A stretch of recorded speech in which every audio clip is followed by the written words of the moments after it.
Good evening and welcome back. Tonight, we're diving into the fascinating world of Greek mythology. As always, let me know where in the world you're listening from. Get cozy, settle in, and let's begin. In the beginning, there was no Olympus, no earth, no sea, no sky. There was only chaos. And chaos was not the kind of chaos modern tongues describe. Disorder, confusion, frenzy. It was older than language itself. Chaos was a yawning void, a gaping nothingness without form or direction.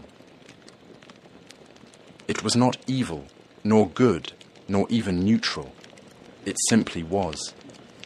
From that ancient nothing came the first stirrings of existence. Gaia, the earth, vast and unshaking. Tartarus, the abyss beneath the earth, dark and dreadful. And Eros, the force of love and desire, the binding agent of all future creation.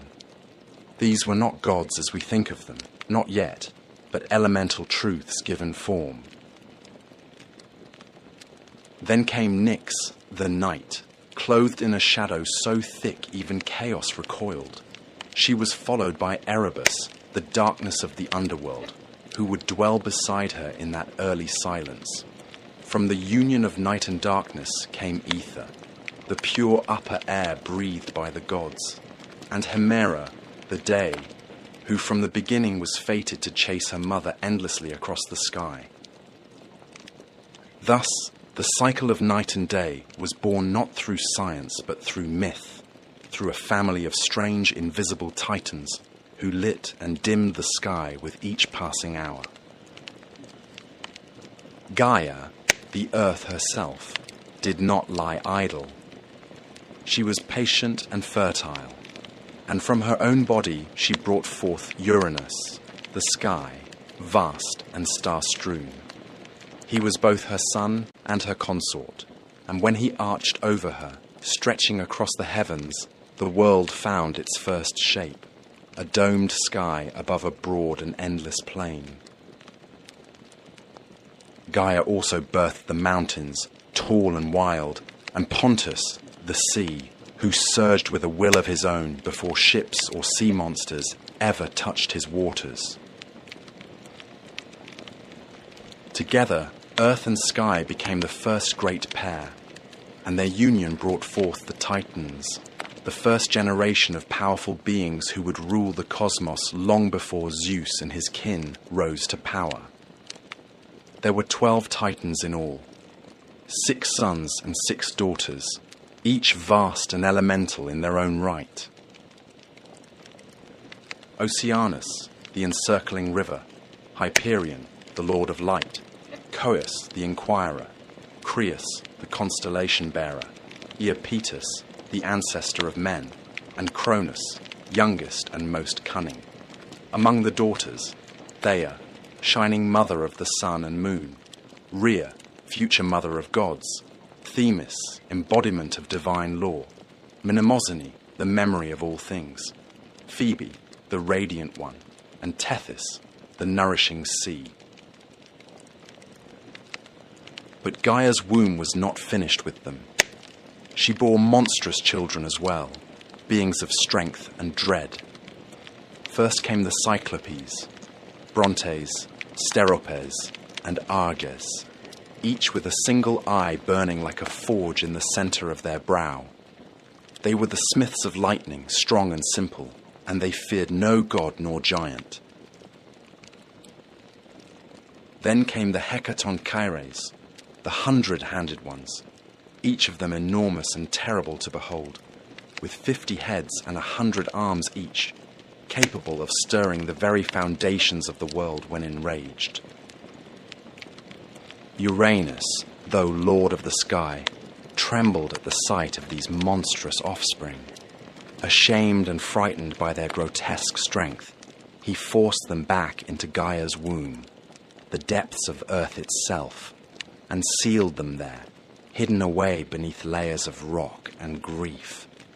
Gaia groaned beneath their weight. The earth, once proud and nurturing, now suffered with every breath. It was in this pain that she began to scheme. But that is a story for another day. For now, remember this. In the oldest age, before law or justice, before sword or plough, the world was made not with hands, but with force and union and grief. Chaos birthed the first forms, but it was Gaia, the great mother, who gave them ground to stand upon. The union of Gaia and Uranus, earth and sky, was the first great marriage of the cosmos. It was not a marriage of altars or witnesses, but of necessity and nature. The sky stretched over the earth, holding her tightly, pressing her beneath his star-strewn body night after night. From their joining came the Titans and other mighty offspring, but also a deep and growing sorrow. For Uranus, though proud and vast, was a jealous and fearful father. He saw in the monstrous children Gaia bore not strength, but a threat to his dominion.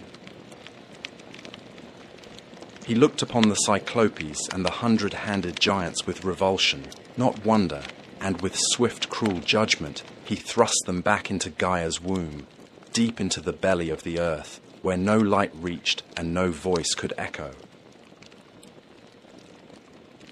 Gaia groaned beneath their weight. It was not only the agony of bearing them within her again, but the betrayal of her consort, of Sky, who should have cherished their children as she did. Night after night, Uranus descended upon her, pressing down the heavens to meet the earth, blind to her pain and deaf to her grief. She could endure no longer. And so, from her own flesh, she fashioned a weapon, not of bronze or iron, for such things had not yet been dreamed, but a great sickle of unyielding flint, jagged as truth and sharp as vengeance. Then she went to her Titan sons, the firstborn and mightiest among her children, and laid bare her suffering. "Your father has wronged me," she said. "He has caged your brothers. He has silenced the womb that bore you. Who among you will aid me?" One by one they turned away, fearful of their father's might. Only Cronus, the youngest, the shrewdest, the one with watchful eyes and a patient heart, stepped forward. "I will do it," he said. "Give me the blade." So Gaia set the trap. She waited for Uranus to descend, as he always did, laying himself across her in the dark. And from the shadows, Cronus sprang. With a steady hand and no hesitation, he brought the sickle down upon his father. The sky shook with Uranus's cry as the blade bit deep, severing the source of his power. Cronus cast the bloodied flesh into the sea, and from the crimson foam that rose upon the waves, something new was born. A figure of impossible beauty, terrible and irresistible in equal measure. From that white froth came Aphrodite, goddess of love and desire, who would later cause kings to fall and empires to burn. She stepped ashore at Cyprus, radiant and serene, untouched by the violence of her origin. But Gaia's vengeance did not end with blood. From the droplets that fell upon the earth sprang other beings, the Furies, cloaked in shadow and vengeance, who would haunt oathbreakers and kinslayers until the end of days. The giants, who in time would rise up against the gods themselves, and the Meliae, nymphs of the ash trees, guardians of the wild and the old ways. Uranus, wounded and dethroned, vanished into the heavens, leaving the world to his children. Before he fled, it is said he spoke a final curse, one that would ring through time like a bell. Just as I was overthrown by my son, so too shall he be overthrown by his own. It was not a prophecy he invented, but a truth Gaia had already whispered, and Cronus heard it well. He took the sky's throne and wrapped himself in power, but from the moment he grasped it, he began to fear what his father had warned. Thus ended the reign of Uranus, the first king of the cosmos, and began the age of the Titans.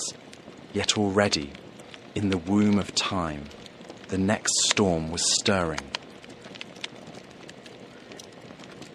With Uranus cast down and the sky no longer pressed so tightly upon the earth, the world breathed anew. The Titans, freed from their father's yoke, now stood tall beneath the heavens, and Cronus, the youngest and most cunning among them, claimed dominion over all. He was not a god of chaos or cruelty, as his father had been in the end, but he ruled with a cautious and suspicious heart. The sickle he had used to bring down Uranus remained hidden, buried in the earth or cast into the sea, its blade remembered but unseen, like a secret sin. Cronus had delivered his mother from torment and his siblings from imprisonment, yet from the very moment he sat the throne of the cosmos, his mind was troubled by the prophecy that had driven him to rebellion. The words of his dying father echoed through him like a second heartbeat, that he, too, would be cast down by his own child. So Cronus took a wife, as kings must. He chose Rhea, his sister, a Titaness of gentle strength and deep wisdom, though her name would one day be spoken in the same breath as pain. Together, they ruled through a time that later poets would remember as a golden age, a time when mortals, newly created, lived in peace, free from suffering, untouched by winter or war, and the fruits of the earth ripened without need for toil. It was an age before kings had armies, before men built walls or worshipped temples, when justice moved unseen among humankind and no one locked their doors. But such peace, as the world has always known, does not last. In time, Rhea began to bear children, and as each was born, Cronus remembered his father's curse. He did not hesitate. The moment Rhea placed each newborn in his arms, first Hestia, then Demeter, then Hera, Hades, and Poseidon, he opened wide his jaws and swallowed them whole. Not a trace was left, not a cry, not a cradle, only the knowledge that they were gone, hidden within their father's belly like seeds in winter soil. He told Rhea it was necessary, that he would not suffer the same fate as Uranus, that the throne must be protected. Rhea, though proud and strong, was powerless against him.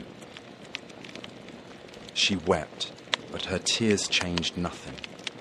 5 times she gave birth, and 5 times she lost her children to the hunger of her husband's fear. But the 6th time she resolved to act. When she felt the child stir in her womb, she did not go to Cronus. She fled instead to the island of Crete, where the mountains met the sky and deep caves opened beneath the earth.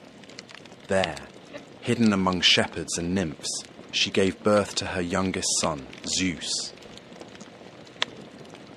And from the moment of his birth, Rhea knew he was different. His cry shook the trees. His eyes opened before his first breath. And when he grasped her finger, he held it with the strength of fate itself. To deceive Cronus, Rhea wrapped a stone in swaddling cloth and presented it to him with trembling hands. He swallowed it greedily, thinking the danger had passed. But beneath Mount Ida, the infant Zeus was nursed in secret. He was guarded by the curates. warriors who danced and clashed their shields to drown out the sound of his cries, and fed by the goat Amalthea, whose milk gave him strength beyond measure. And as Zeus grew, so did the storm that would one day break the world. Yet for now, the age of Cronus held. The sky was high, the earth was green, and the Titans ruled from their thrones, oblivious to the gathering wind. But deep within Cronus, 5 children stirred in the dark, and far to the west, a child born in secrecy watched the stars and waited. In the hidden folds of Mount Ida, where the air was thin and the wind whispered ancient names through stone and pine, Zeus grew to manhood. Raised in secret, far from his father's gaze, he learned of the world not through books or scrolls, but from the silence of the high peaks, the rustling of leaves, and the cautious stories murmured by his guardians in firelight. He drank the milk of the divine goat Amalthea, who had nourished him from birth, and from her broken horn, torn by accident or omen, was born the cornucopia, symbol of endless bounty. When Amalthea died, Zeus hung her hide among the stars in her honor, and her memory became part of the sky he would one day command. But he was not born to stargazing or solitude. The blood in his veins was thick with prophecy, and his bones carried the weight of rebellion. As he came of age, Gaia herself began to stir. She remembered the betrayal of Cronus, the pain of her imprisoned sons, the 100-handed ones, and the Cyclopes buried deep in Tartarus. Her vengeance had not ended with Uranus. It had only been delayed. With words as old as stone, she whispered truth into Zeus's dreams, and in his waking hours she guided his steps. First, she led him to Metis, the Titaness of wisdom, whose counsel was shrewd and whose loyalty leaned toward the future. With Metis's aid, Zeus fashioned a plan. To strike against Cronus, a king of Titans and time, would require more than strength. It would demand cunning. Zeus returned in disguise to the house of his father, and there, with Metis's craft, he offered Cronus a potion laced in wine, bittersweet and thick as honey. The drink stirred the old Titan's gut, and at last, with a shudder and a groan, Cronus vomited forth the children he had swallowed long ago. They came not as infants, but full-grown and gleaming, clad in the strength of gods, reborn into a world already poised for war. First Hestia, hearth and flame, then Demeter, goddess of the grain, then regal Hera, proud and sharp-eyed, then Hades, lord of the dead, and at last Poseidon, master of the deep. The 6 siblings stood together, for the first time as one, and looked to the throne that had cast them into darkness. They would not forget. But Cronus was not without allies. The Titans rallied to him, his brothers and sisters gathering atop Mount Othrys, the old seat of power in the south. Oceanus remained apart, too old or too wise for blood feuds, but the others, Coeus, Crius, Hyperion, Iapetus, took up arms. So began the war the poets called Titanomachy, the clash of Titans and Olympians, a war that tore across the heavens and split the earth to its core. For 10 years the battle raged without end. The sky darkened with storm and smoke. Thunder and fire echoed across the mountains, and the world below, still young and silent, watched in dread as its masters fought for the right to rule. The Titans held Othrys, tall and time-worn, while Zeus and his kin made their stand upon Mount Olympus, a peak still unscarred by war. The battles were terrible and unrelenting. Lightning tore open the skies, and tidal waves swallowed islands whole. Volcanoes bled fire, and winds howled like wolves. At times the war seemed endless, neither side able to land the final blow. But Gaia, ever watchful, knew that the balance could not tip without what had been long buried. She counselled Zeus once more. If he were to win, he must descend into Tartarus and free his monstrous uncles, the Cyclopes and the Hecatonchires, whom Cronus had kept locked in chains out of fear. With his siblings beside him, Zeus broke the gates of the underworld and released the imprisoned powers. The Cyclopes, grateful and eager, gifted Zeus his greatest weapons, the thunderbolt, the symbol of sky and storm. To Poseidon they gave the trident with which he would command the seas, and to Hades a helm of darkness that would make him unseen. The Hecatonchires, giants with 100 hands, joined the fight at last, hurling mountains like stones and battering the Titans with the fury of ancient things unbound. With these allies, the tide turned. The Olympians pressed forward with a fury no Titan could match. Cronus, proud and unyielding, fought to the last. But the prophecy, as always, unfolded without mercy. The Titans fell. One by one they were driven down, cast from the high places of the earth. Zeus did not slay them. He imprisoned them, as his father had done before. Deep into Tartarus they were hurled, bound in chains forged by the 100-handed ones, behind bronze gates that would never rust or break. Only a few escaped that fate: Prometheus and Epimetheus, who had sided with the gods, and Themis, who foresaw the justice of their rule. So ended the reign of the Titans. The sky cleared, and the world, scarred by fire and war, began to heal. The throne passed to Zeus, not by birthright, but by might and wisdom and fate fulfilled. Yet even as he claimed the heavens, the shadow of Cronus's curse lingered behind him, like the echo of an old song. For power, once seized, must always be watched, and no ruler, god or mortal, sits secure forever. When the war was over and the world lay quiet beneath the sky once more, the victors stood amidst the rubble of creation. The Titans were chained in the depths of Tartarus, their groans swallowed by that black abyss from which no echo returned. The old order had been broken, but with the storm of war ended, the gods faced a new challenge, perhaps greater than any battle, to rule. For conquest may be won with fire and fury, but rule demands judgment, patience, and division. The world was wide and wild, and filled with powers both known and yet unnamed. It could not be held by one alone. Zeus, eldest among the gods now born again, stood at the center of this new age.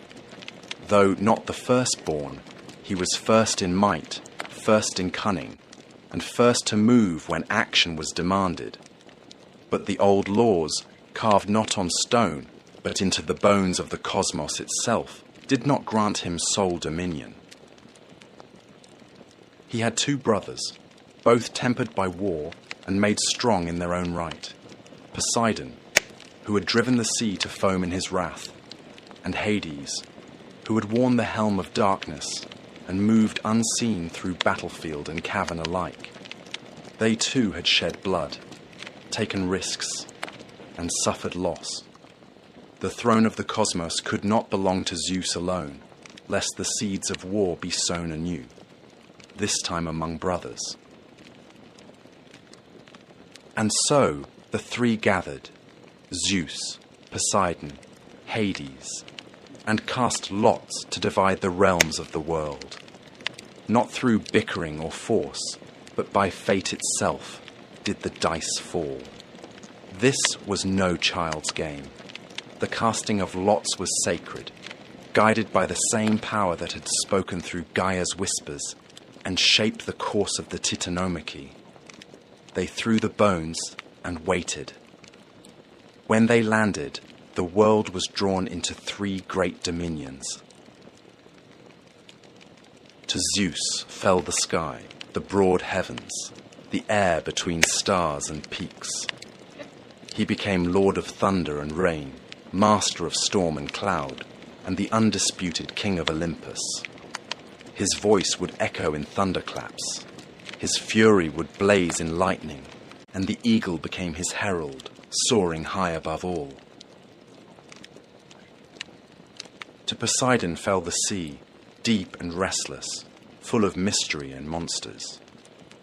He took the oceans, the rivers, and every spring that bubbled from the earth. With his trident, he could shatter cliffs and stir the tides to rage or calm. Beneath the waves he built a palace of coral and gold, and there he ruled not only over fish and current, but over creatures older than time, sea serpents, leviathans, and things whose names had never been spoken aloud. To Hades fell the underworld, the land of the dead. It was not a prize most would have chosen, but Hades took it with quiet resolve. He ruled the shadowed realm with stern dignity, his kingdom hidden beneath the earth where the sun did not shine. There he became master of the shades, the judge of mortal souls, and guardian of wealth hidden in the deeps, gems, metals, and secrets lost to time. Though men feared his name and whispered it only when necessary, Hades kept the balance between life and death, and it was said he never once broke the laws he was sworn to uphold. The earth itself, Gaia's own flesh, was left as a common realm, shared by all. The mountains belonged to no one, the fields were roamed by mortals and spirits alike, and the forests grew wild under no single banner. It was a realm in between, where gods might walk and mortals might see them.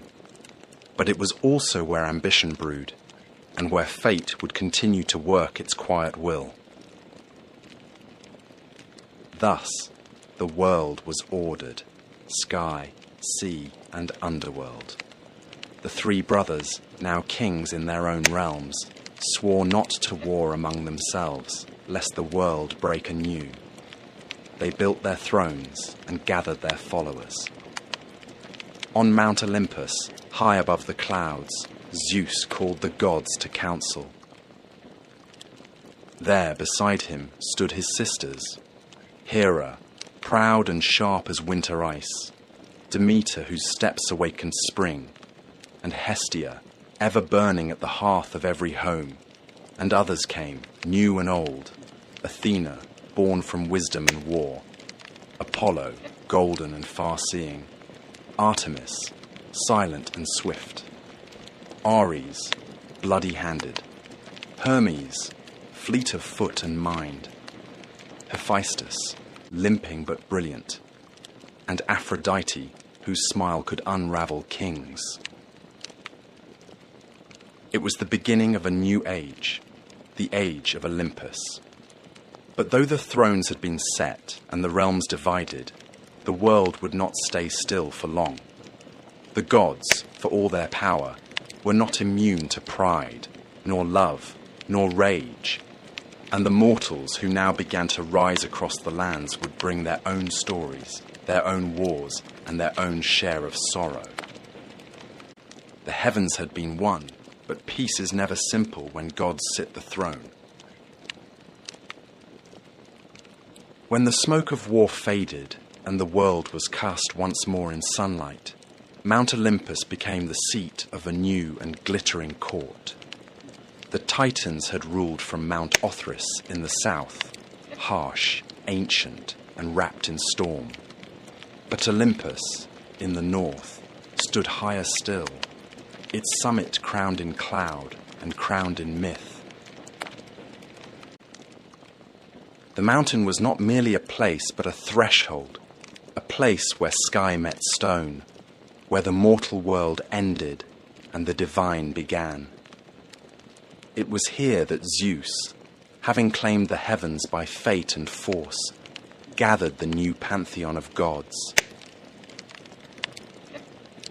The Olympian court did not mirror mortal kingdoms. There were no brick-paved roads leading to its gates, no heralds announcing guests, no army stationed at its base. The gods needed no walls to guard them. The air itself served as their boundary, a veil too high for mortal breath. Olympus was said to have no storms, no snow, no decay.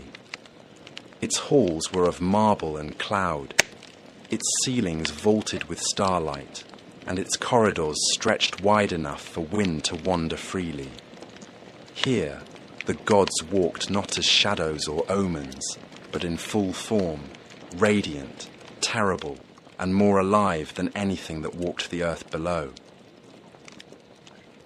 At the summit of Olympus stood Zeus, king of gods and men, seated upon a throne of thunder. He ruled not by brute strength alone, though his power was unmatched, but by the will of fate and the long memory of war. His voice carried like distant thunder. His eyes saw beyond clouds and time.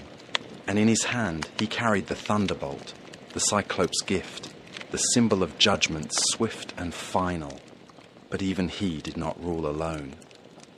Around him stood the others, each a pillar in the new order of the world.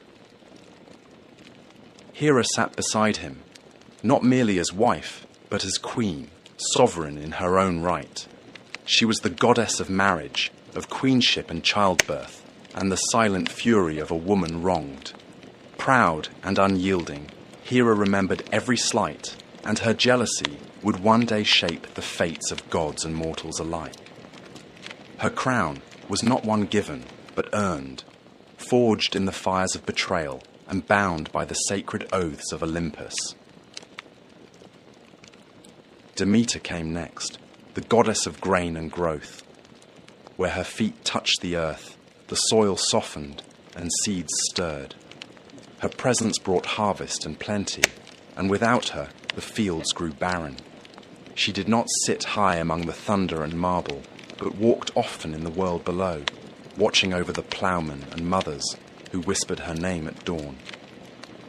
She was older than most, quieter than many, but none doubted her power.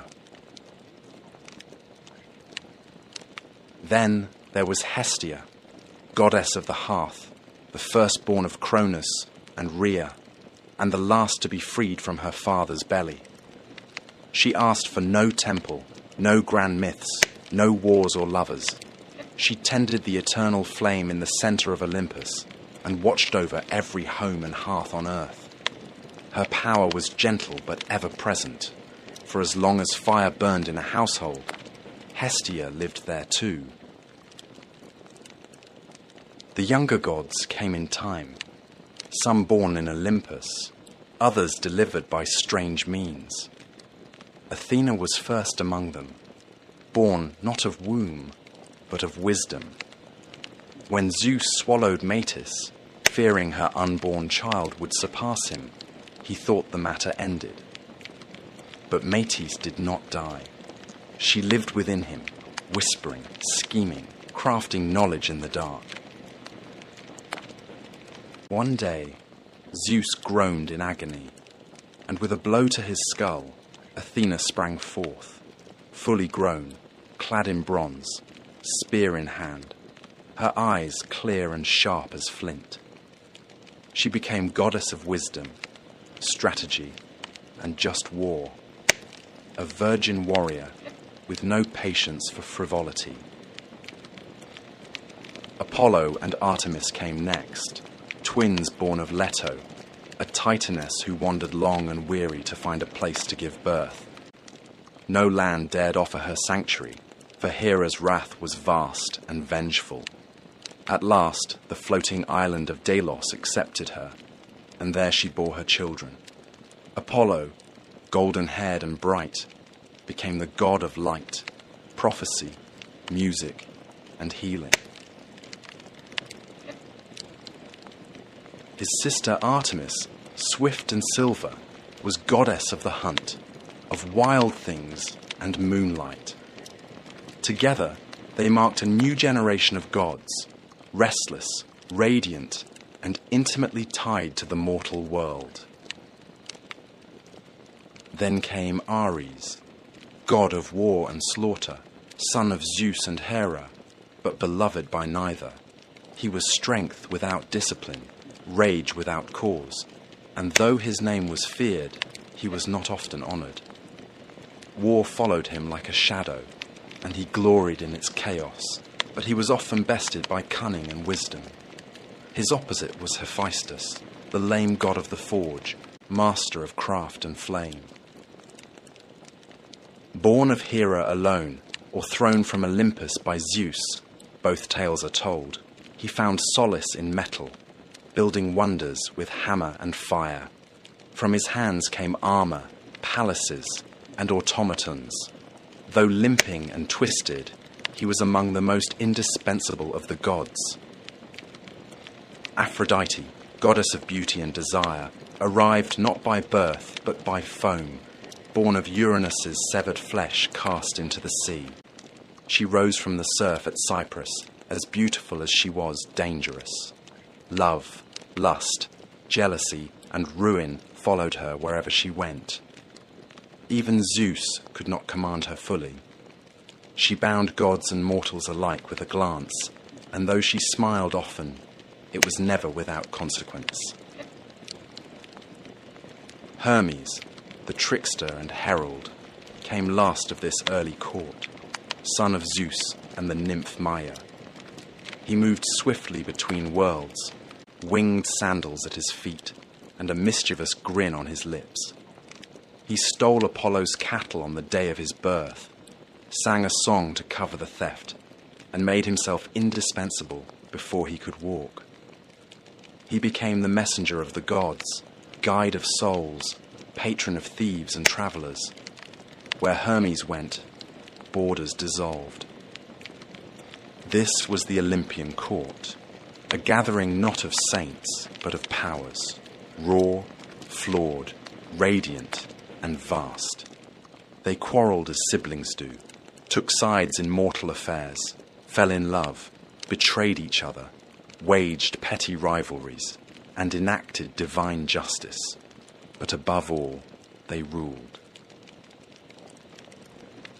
From Olympus they watched the world below and shaped it to their will.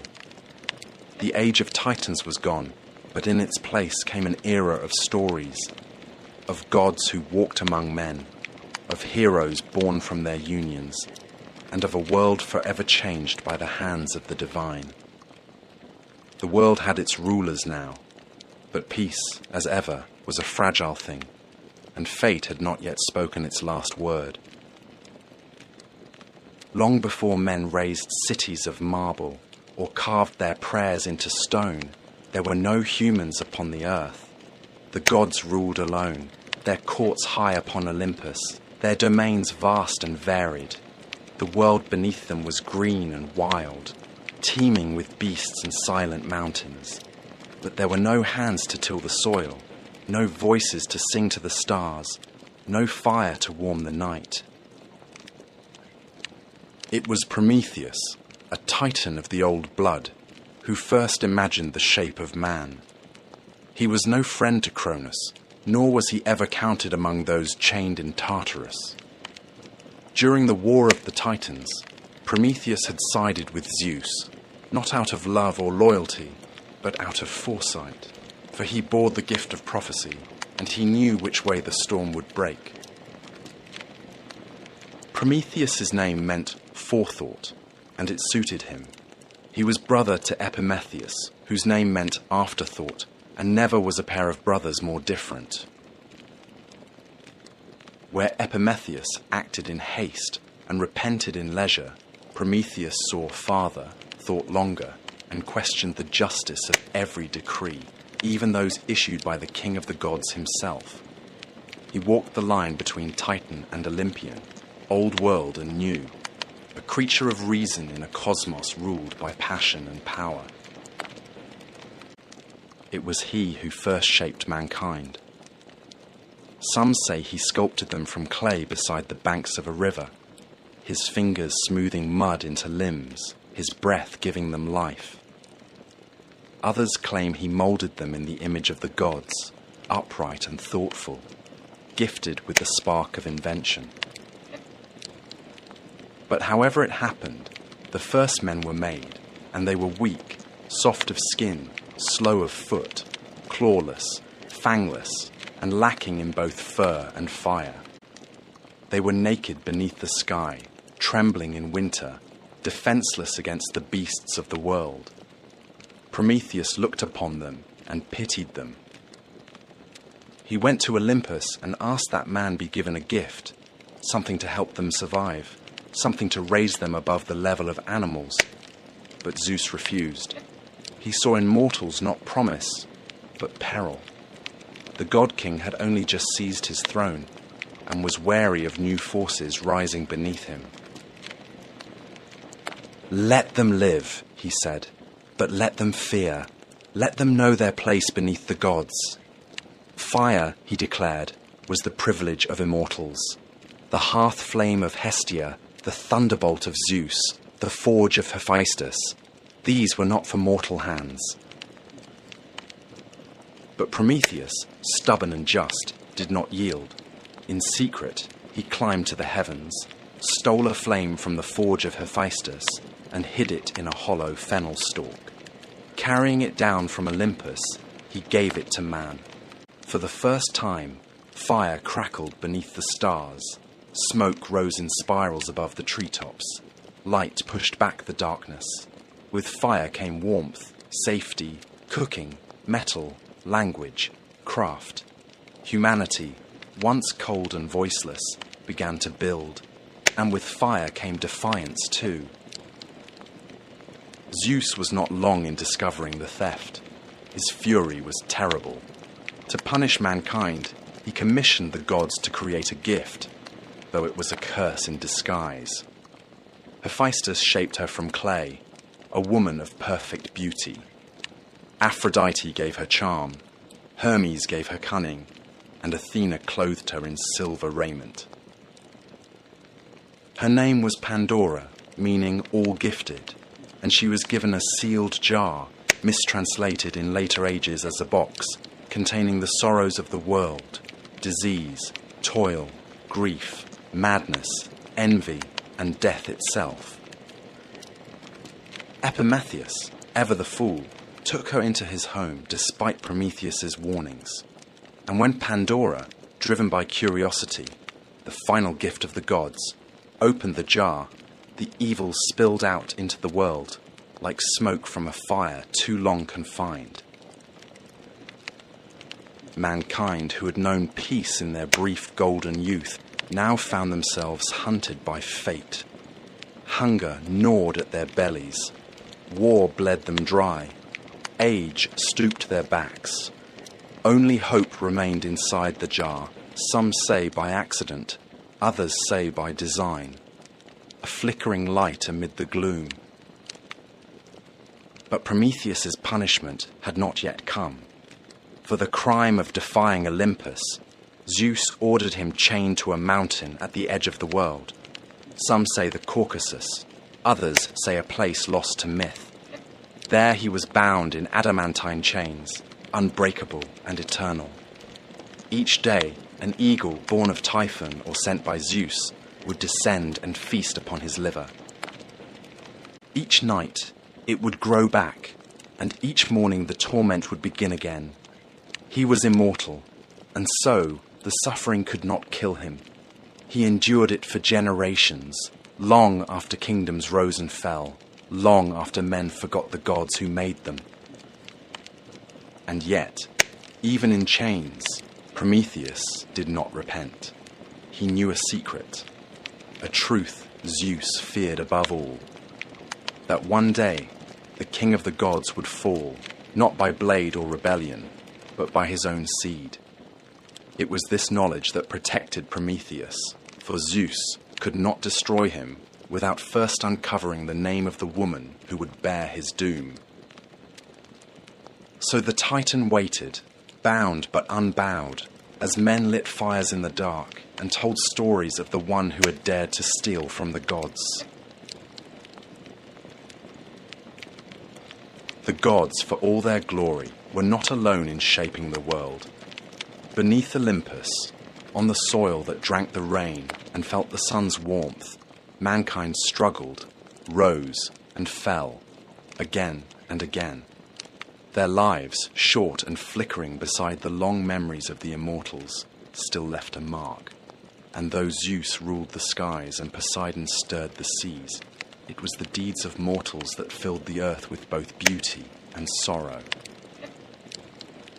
The poets who lived after would look back on this long, winding journey and see not one mankind, but many, each born into its own era, marked by the blessings and punishments of the gods.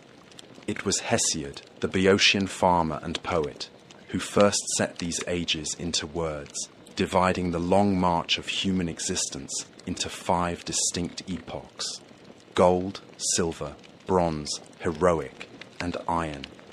Each was less than the one before, save one. In the beginning, there was the Golden Age, and it was unlike any time that followed. It came during the reign of Cronus, before the gods had learned to fear rebellion, and before the earth bore the weight of iron or war. In those days, men lived like gods themselves, free from pain, untouched by age, and unburdened by toil. The earth gave forth her bounty without coaxing, offering harvests in every season. There was no need for laws or swords, no need for kings or coins. These early mortals knew no hunger, no sickness, no grief. When their time came, they did not wither or suffer, but died as if falling into sleep, their spirits becoming guardians, pure and watchful, wandering the world as kindly daimones, protectors of justice and peace. Theirs was a life of harmony, and theirs was the closest any mortal would ever come to Eden. But the Golden Age passed, as all golden things do. With the fall of Cronus and the rise of Zeus, the Silver Age dawned, a time of beauty dimmer and souls less noble. These mortals grew tall and strong, living long lives, but they lacked the wisdom and restraint of the golden race. They lingered in childhood for 100 years, ignorant and pampered, only to grow into violent, arrogant men who refused to honor the gods or heed their decrees. They built no temples, gave no offerings, and mocked the laws of Olympus. For this, Zeus struck them down. Their spirits did not become guardians or watchful daimons, but faded into the underworld, pale and forgotten. Theirs was a race lost to pride and disobedience, a mirror of divine fear come true. Then came the Bronze Age, born of ash trees, the same trees used for spears and shields. These were not gentle men. They were creatures of war, mighty and hard, their very flesh said to be forged from bronze. Their homes were bronze, their tools were bronze, their hearts seemed cast from the same metal. They lived for battle and died by it, sowing the world with blood and ash. They were terrible to behold, but not evil, only driven by the rhythm of war drums and the clash of arms. They built no cities, wrote no poems, carved no statues. When they died, they left little behind but shattered swords and empty fields. Even the gods did not mourn their passing. They sank into Hades without echo or prayer. Yet not all decline is steady. From the blood and smoke of the Bronze Age rose a brief and brilliant light, the heroic age, a time unlike any other. It was not part of the descent, but an interlude of glory before the fall. These mortals were greater than those who came before or after. They were the demigods, the sons and daughters of gods and men. They built cities, sailed seas, and carved their names into the memory of the world. This was the age of Perseus and Heracles, of Theseus and Atalanta, of Jason and the Argonauts, of Hector and Achilles and Odysseus. They fought great wars against monsters, against foreign kings, and finally against each other at Troy. Many died young, and many more died forgotten, but their stories lingered, carried in song and stone, in epics and prayers. Some were granted a place in the Isles of the Blessed, far beyond ocean's edge, where heroes dwell in peace and sunlight forever. The heroic age did not last, but while it burned, it lit the world. And then came the age that Hesiod called his own, the Iron Age, where we still dwell. This is a time of sorrow and toil, a world grown old and heavy. Men now labour from dawn to dusk, planting seeds in bitter soil, raising children amid war and famine, growing old with pain and fear. In the Iron Age, bonds break easily between friends, between kin, between guest and host. Justice, once tall and golden, now walks with her eyes averted. Lies are many, oaths are cheap, and the gods, if they still watch, do so with silence. In this age, mortals build towers but forget their ancestors. They chase gold and power and cut down the forests that fed them. It is an age of struggle, and it is said that one day even this will pass. One day, the gods will turn their backs entirely. One day, Zeus will cast down his thunderbolt, and humankind will vanish like smoke on the wind. Yet for all that, the Iron Age endures. Men still build, still hope, still tell stories of a time when mortals were golden and gods walked among them. And perhaps that hope, fragile though it is the one gift Zeus did not take back when Pandora opened the jar. In the waning light between the age of gods and the age of men, there came a generation of mortals unlike those before or after. Men born not from clay alone, but from divine blood and mortal wombs, shaped by both Olympus and earth. These were the heroes. Their lives were brief, their fates often cruel, but their names would echo through time like the rumble of a distant storm. Among the first and greatest of them was Perseus, slayer of monsters, founder of dynasties, and by blood and deed, the forerunner of all who would wear a hero's crown. Perseus's tale begins not in battle, but in prophecy and fear. His mother, Danae, was a princess of Argos, daughter to King Acrisius. The king, like all kings of that age, feared what he could not control. An oracle warned him that his daughter would bear a son destined to kill him. Such prophecies, in myth as in life, cannot be bribed or reasoned with. So Acrisius did what kings so often do when faced with a truth they fear. He sought to destroy the cause. He locked Danae in a tower of bronze beneath the earth, a room sealed against time and men alike. But the gods, as they often did, laughed at mortal precautions. Zeus, in the form of golden rain, slipped through cracks no wall could keep and fell upon Danae in her solitude. From that union, Perseus was conceived. When Acrisius discovered the child, he dared not spill royal blood directly, for even tyrants fear the wrath of the gods. Instead, he placed Danae and her infant son into a wooden chest and cast them into the sea, trusting Poseidon or chance to drown them. But the sea is as fickle as fate. The chest did not sink, but drifted across the wine-dark waves to the island of Seriphos, where a humble fisherman named Dictys drew it ashore. He took them in, raised Perseus as his own, and in time the boy grew tall and strong, with the bearing of kings and the eyes of storms. But peace is never a long companion to those who carry destiny. The ruler of Seriphos, King Polydectes, took notice of Danae's beauty and desired her. Perseus, grown into manhood, stood between his mother and the king, a wall of defiance. Polydectes, unable to strike the sun without dishonoring himself, chose cunning over strength. He announced a false marriage, some say to Hippodamia, and demanded that all men of the island offer him a gift. Perseus, without gold or horses, boasted that he would instead bring the king a greater prize, the head of Medusa, the mortal Gorgon whose gaze could turn flesh to stone.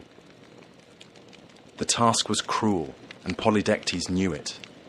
No man who had sought Medusa had ever returned. She was one of 3 Gorgon sisters, born of ancient sea deities, hideous and winged, their heads wreathed in snakes, their eyes cursed. Only Medusa was mortal. Her sisters were immortal, and none could be approached without peril. But the gods, who watched the world with curious eyes, favoured Perseus. Athena, born from her father's head, and never one to forget a slight. Medusa, after all, had once been a maiden in her temple, until Poseidon's violence and pride had defiled it, lent her shield to the young hero. It was polished like a mirror, and in its reflection, one could look upon a Gorgon without meeting her gaze. Hermes, swift and shrewd, gave him a curved sword and winged sandals to fly, and directed him to the Graeae, the grey sisters who shared a single eye between them and knew the secret path to the Gorgon's lair. Perseus, through wit and will, stole their eye and bargained for the truth. They told him of the nymphs who kept the sacred items he would need, the helm of Hades, which made its wearer invisible, a kibisis, a magical sack to contain the Gorgon's head, and knowledge of the place beyond ocean's edge, where night never lifts and the Gorgons sleep among ancient stone. Armed with these divine gifts, Perseus flew over sea and desert until he reached the ends of the earth. He found them sleeping, Medusa and her sisters, curled in a shadowed grove, ringed by the statues of those who had come before.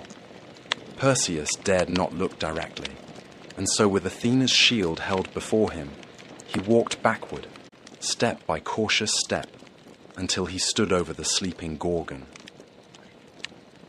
With one swift stroke, he severed her head, and from her blood sprang Pegasus, the winged horse, and Chrysa, the warrior with a golden blade, children of Poseidon, born in death.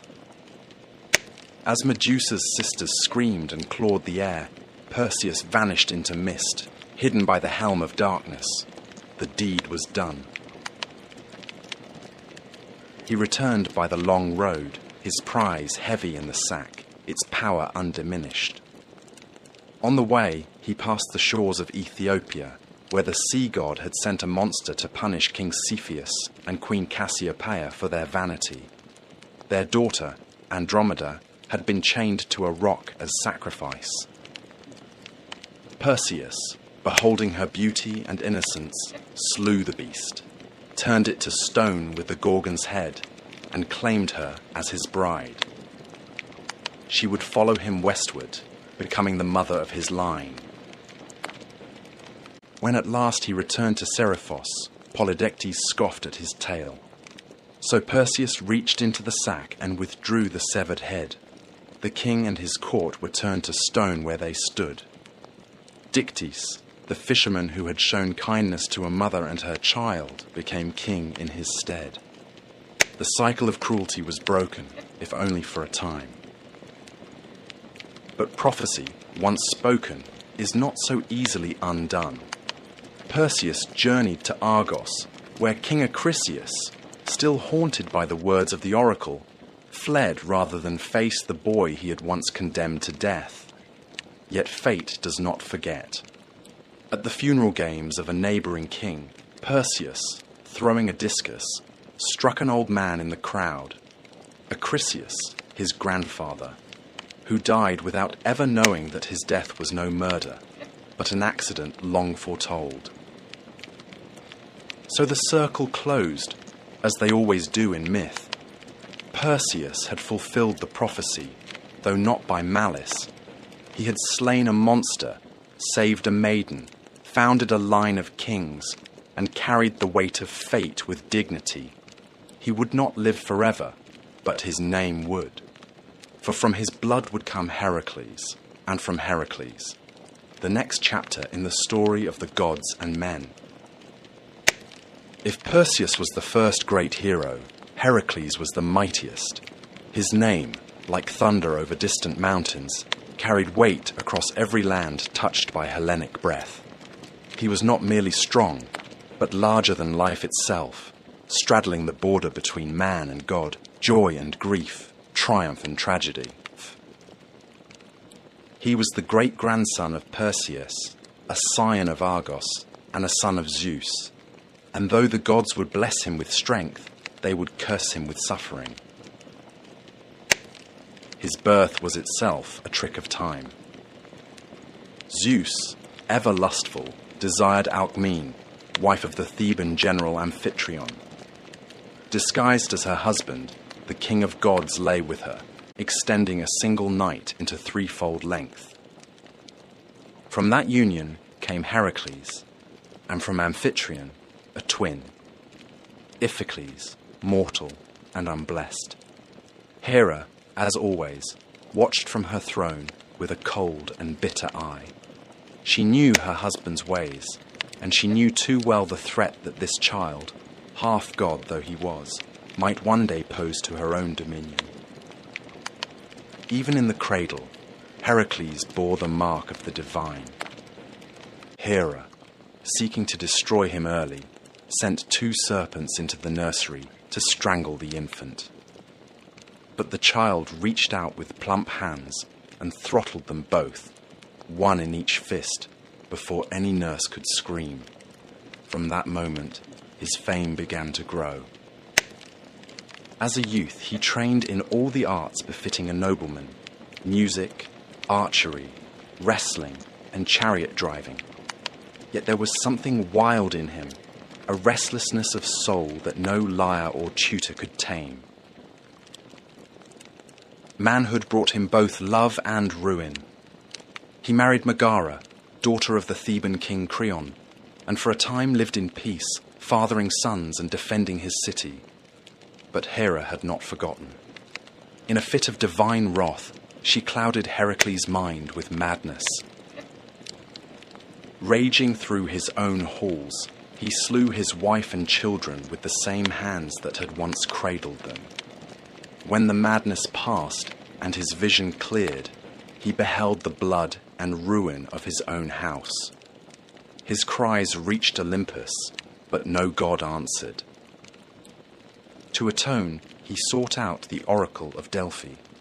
The Pythia, speaking in riddles, told him he must submit to the will of Eurystheus, king of Tiryns, his cousin, lesser in strength, but greater in fate. Only through servitude, through suffering, could Heracles earn redemption. Thus began the 12 labours, deeds so great and terrible that even the gods took notice. The first labour was to slay the Nemean lion, a beast whose golden hide could not be pierced by mortal weapons. Heracles cornered it in its cave and strangled it with his bare hands. He flayed the beast using its own claw and wore the skin as armour thereafter, a second hide to shield him from the world. The second was the Linnaean Hydra, a serpent with 9 heads, 2 of which would grow back for everyone severed. Heracles battled it in the swamps, aided by his nephew Iolaus, who cauterized the stumps as they were cut. From the last head, immortal and venomous, Heracles harvested its ichor and dipped his arrows in it, making them deadly even to gods. The third labour was the capture of the Ceryneian hind, a golden-horned deer sacred to Artemis. Heracles chased it for a year across hills and rivers before gently capturing it alive, earning the goddess's reluctant approval. The fourth labour led him to the Erymanthian boar, a monstrous beast of the wild. He wrestled it in the snow-covered heights of Arcadia and dragged it back to Tiryns bound in chains, laughing as Eurystheus hid in terror inside a bronze jar. The fifth task was less glorious: to clean the Augean stables, home to thousands of cattle, untouched by broom or shovel for decades. Heracles, ever the problem solver, rerouted rivers to wash away the filth in a single day. The sixth was to drive away the Stymphalian birds, man-eating creatures with bronze beaks and razor-feathered wings. With the aid of Athena's rattle, he startled them into flight and shot them down from the sky. The seventh labour took him far west to capture the Cretan bull, a beast of divine origin that had fathered the Minotaur.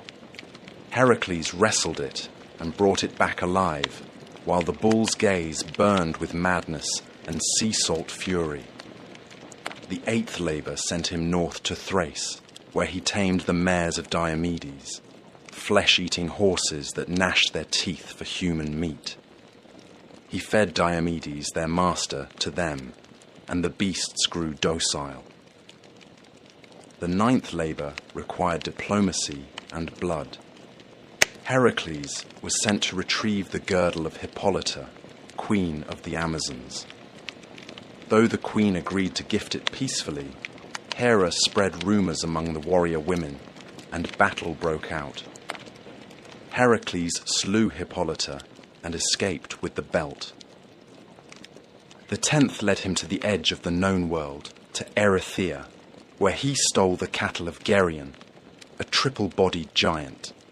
He built the pillars of Heracles at the Strait of Gibraltar and fought the giant, his herdsman, and his hound all at once before driving the red cattle back across continents. But Eurystheus, seeking to discredit him, declared 2 labours invalid, claiming Iolaus had helped with the Hydra and the rivers with the stables. 2 more were required. The 11th was to steal the golden apples of the Hesperides, guarded by nymphs and a dragon coiled around the tree's base. Heracles tricked Atlas, the sky-bearer, into retrieving the apples while he held the heavens. When Atlas tried to leave him the burden, Heracles asked for a moment to adjust his cloak and took back the sky while fleeing with the fruit. The 12th and final labour was the most harrowing: to descend into Hades itself and bring back Cerberus, the 3-headed hound. Armed with nothing but his strength, Heracles journeyed to the underworld, presented himself before Hades, and with the god's grim permission, wrestled Cerberus into submission and led the beast, snarling and frothing, into the land of the living. With that final labour, his redemption was won. Yet Heracles' life was not yet at peace. He fought more battles, took new wives, and fathered many children. But Hera's hatred endured.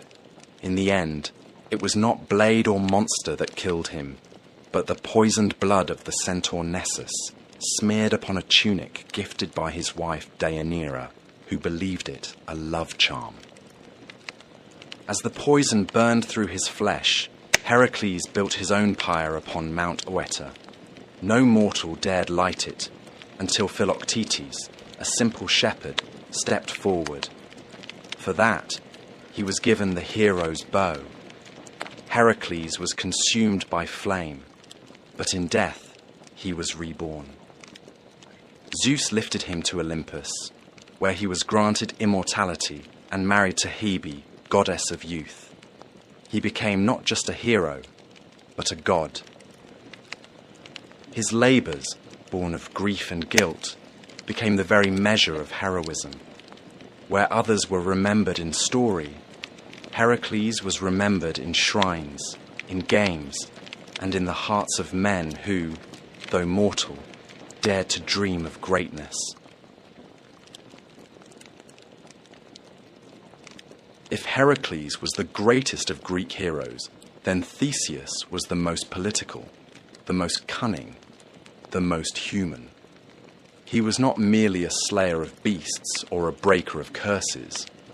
He was a builder of cities, a weaver of laws, and the founding spirit of Athens, the city that would one day name itself the cradle of civilization. His story is tangled with myth and memory, with the thunder of heroes and the whisper of politics. In him lived both brute strength and bright reason, the dual spirit of a nation that worshipped Athena with spear in hand and olive branch on the brow. Theseus was born of two fathers, King Aegeus of Athens and Poseidon, god of the sea.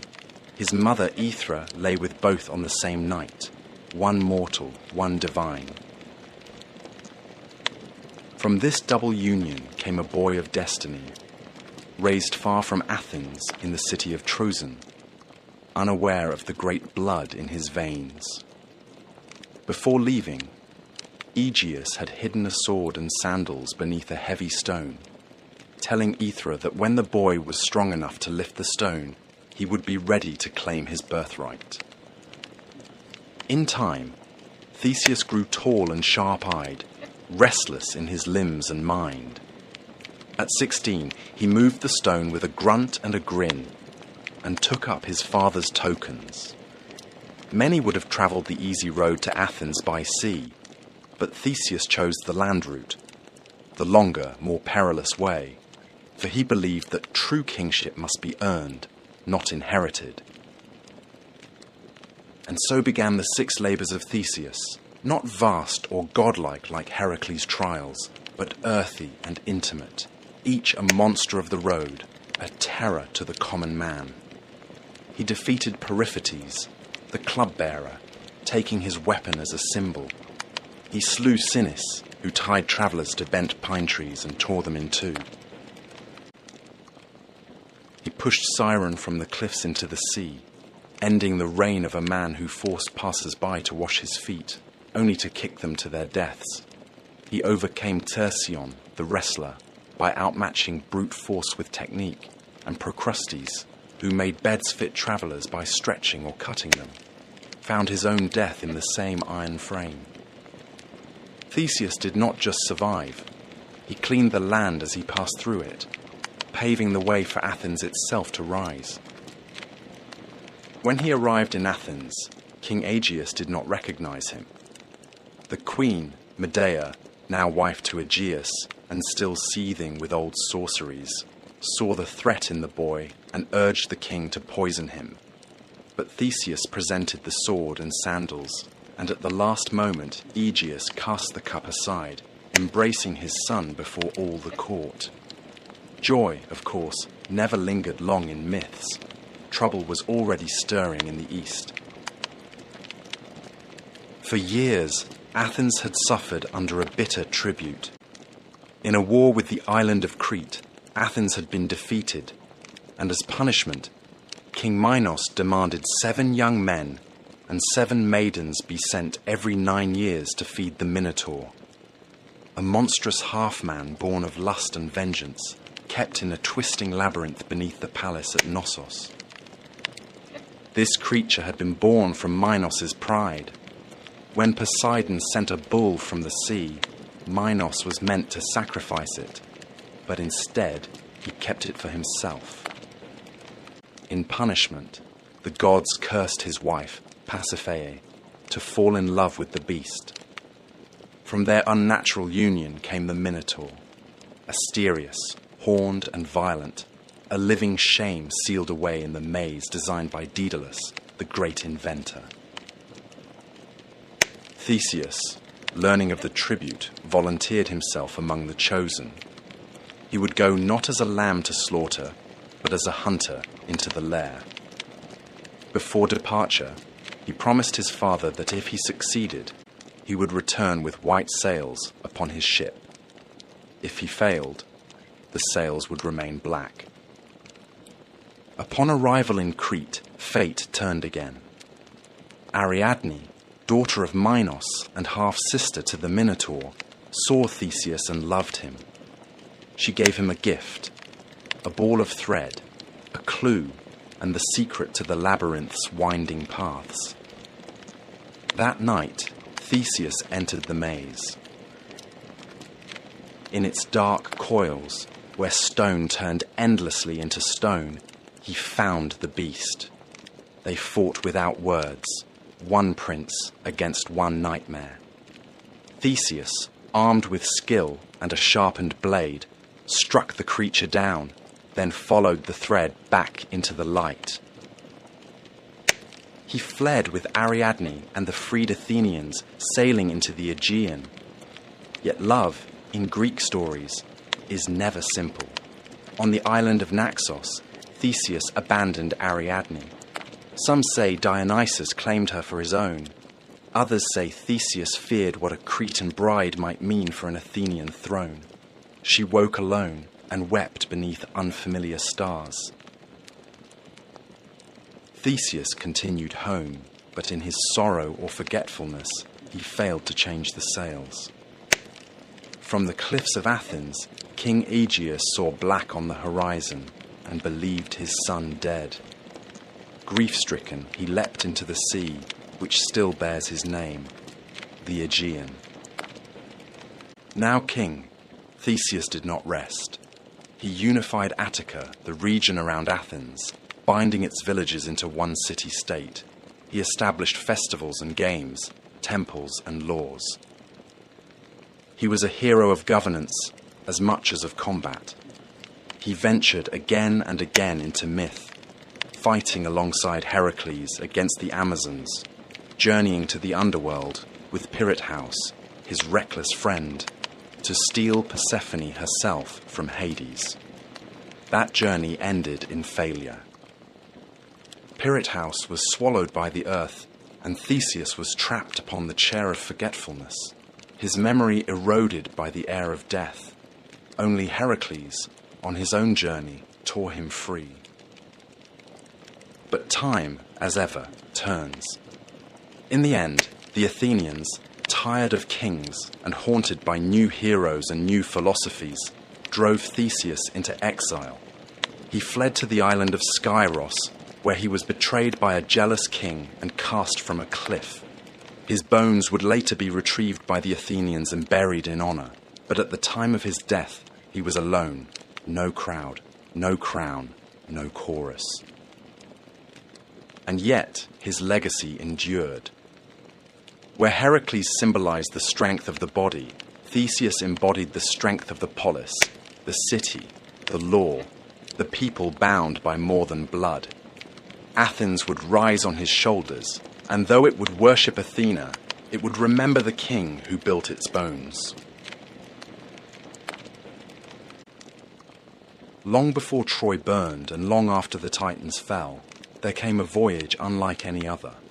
A quest that crossed continents and gods, bound heroes into brotherhood, and ended in betrayal and exile. It was a tale of dragons and oaths, of kings usurped and thrones reclaimed. And at the center of it all was Jason, a prince exiled in childhood, a hero groomed not by war or prophecy, but by the long, slow fire of vengeance. His tale began in Iolcus, a coastal kingdom in Thessaly, where King Aeson, Jason's father, had been usurped by his own brother Peleus, a man who worshipped no law but power. Fearing the boy who might one day rise against him, Peleus sought to kill Jason at birth. But Aeson, forewarned, sent the infant away,